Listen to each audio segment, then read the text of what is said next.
Hello, my name is Timothy L. Stroud. I live in LaGrange, Kentucky. In 2015, I was diagnosed with narcolepsy type 2 after several years of different medications and then no medication. I decided to go to a new sleep doctor here in LaGrange, and he adjusted my narcolepsy type 2 diagnosis to idiopathic hypersomnia.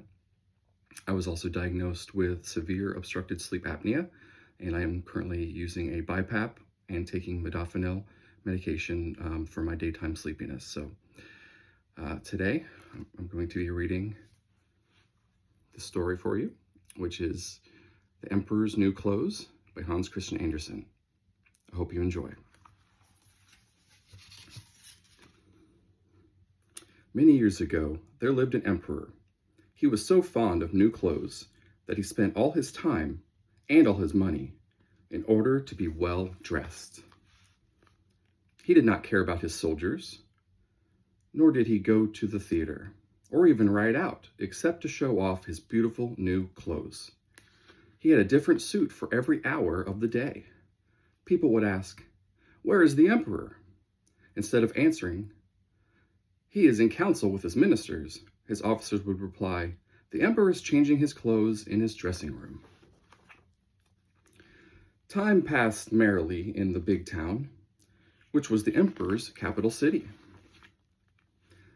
Visitors arrived every day at court, and one day there came two men who called themselves weavers, but they were, in fact, clever robbers.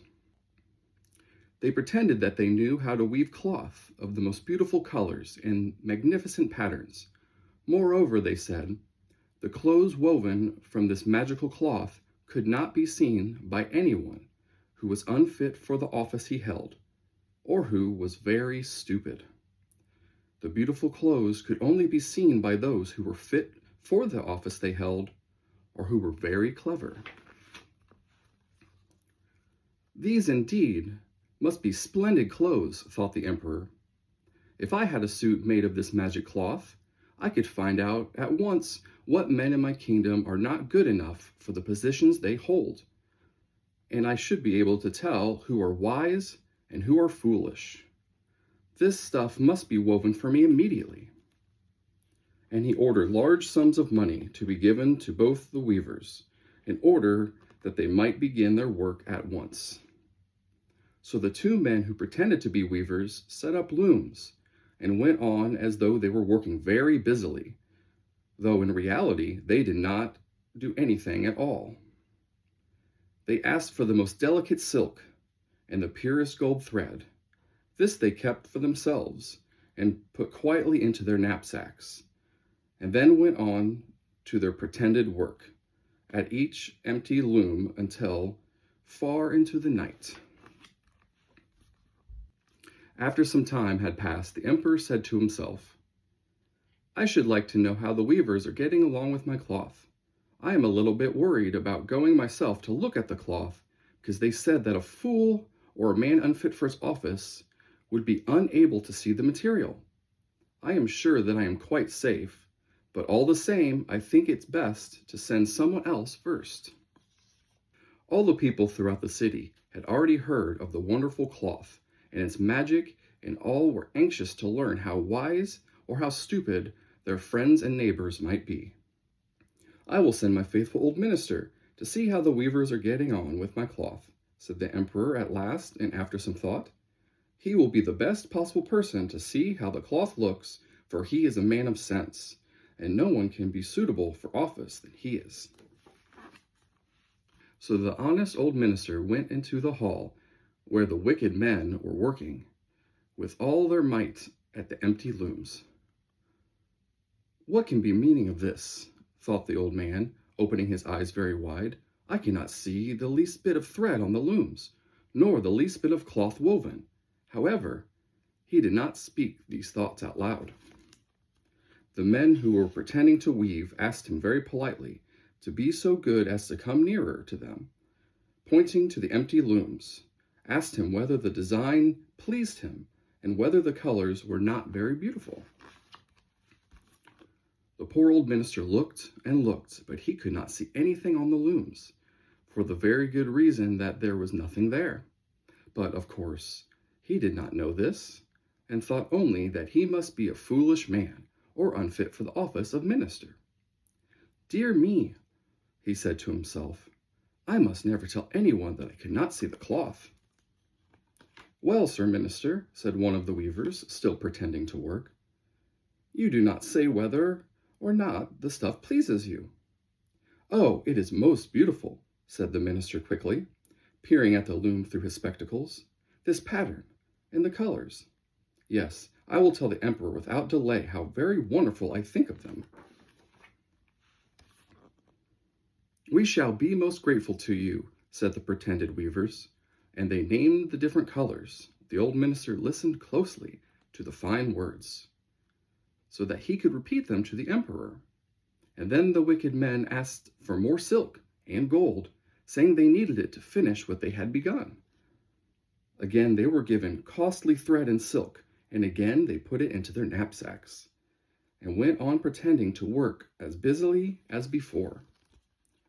The emperor was pleased with the report brought by his minister, and soon after sent another officer of his court to see how the men are getting on, and to find out how soon the cloth would be ready. It was, of course, just the same with the officer as it had been with the minister. He looked at the looms on all sides, but could see nothing all but the empty frames. "Does not the stuff appear as beautiful to you as it did for my lord the minister?"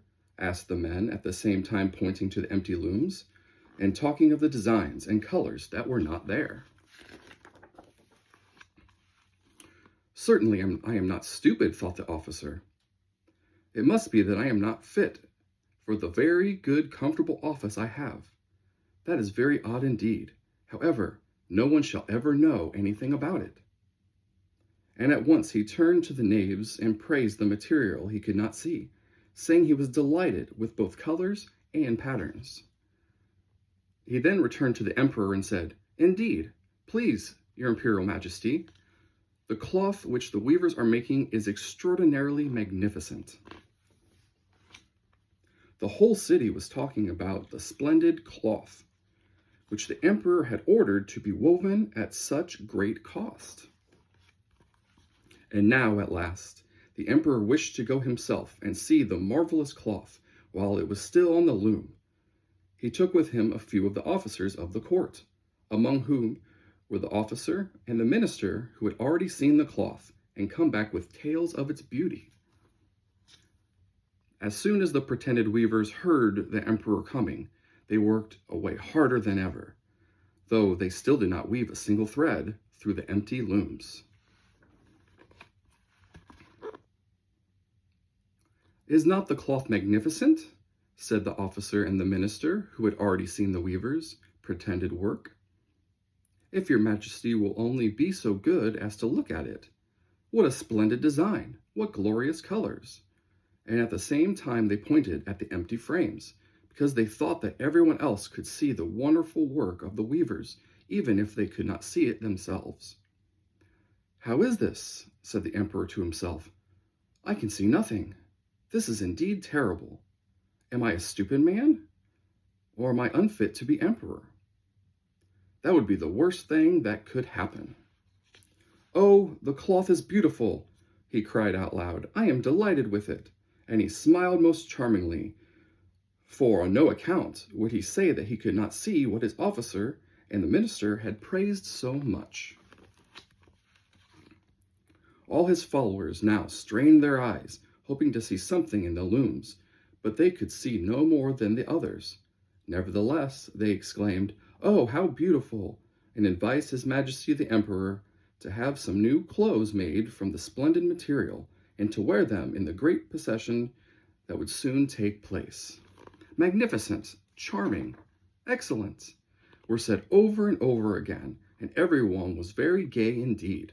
The emperor pretended to share in the pleasure of his followers, and presented the two rogues with the title of gentlemen weavers, and the ribbon of the order of knighthood to be worn in their buttonholes.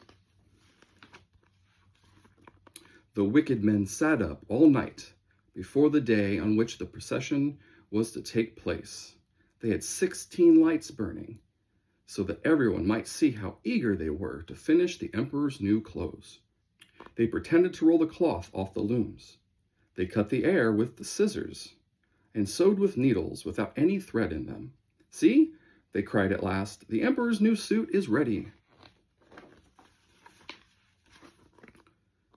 And now the emperor and all his court came to see the weaver's work, and the rogues raised their arms, as though they were holding up something to be seen, and said, "Here are your majesty's trousers.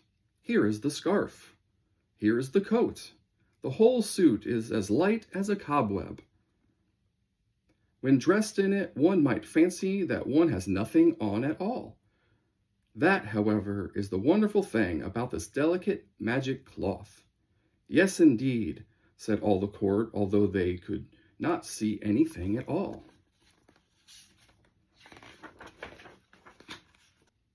"If your imperial majesty would be graciously pleased to take off your clothes, we will fit on the new suit and undergarments in front of the mirror."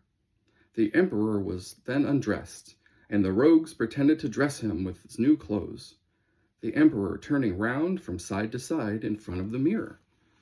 "How splendid his majesty looks in his new clothes, and how well they fit," everyone cried out. "What a design! What colors! They are indeed royal robes." "The canopy which to be carried over your majesty in the procession is waiting now," said the chief master of ceremonies. "I am quite ready," answered the emperor. "Do my clothes fit well?" asked he, turning himself around again in front of the mirror, in order that he might look as though he were admiring his handsome suit. The lords of the bedchamber, who were to carry his majesty's train, felt about the ground as if they were lifting up the ends, and then pretended to be carrying something. They could never for a moment let anyone think they were stupid or unfit for their office. So now the emperor walked under his high canopy in the middle of the procession, right through the city streets in the capital city. And all the people standing by, and those at the window cried out, "Oh, how beautiful are the emperor's new clothes! What a magnificent train! And how gracefully the scarf hangs!" In fact, no one would admit they could not see the clothes, which everyone seemed to think were so beautiful, for fear he would be called a simpleton or unfit for his office. Never before had any of the emperor's clothes caused so much excitement as these. "But the emperor has nothing on at all," said a little child.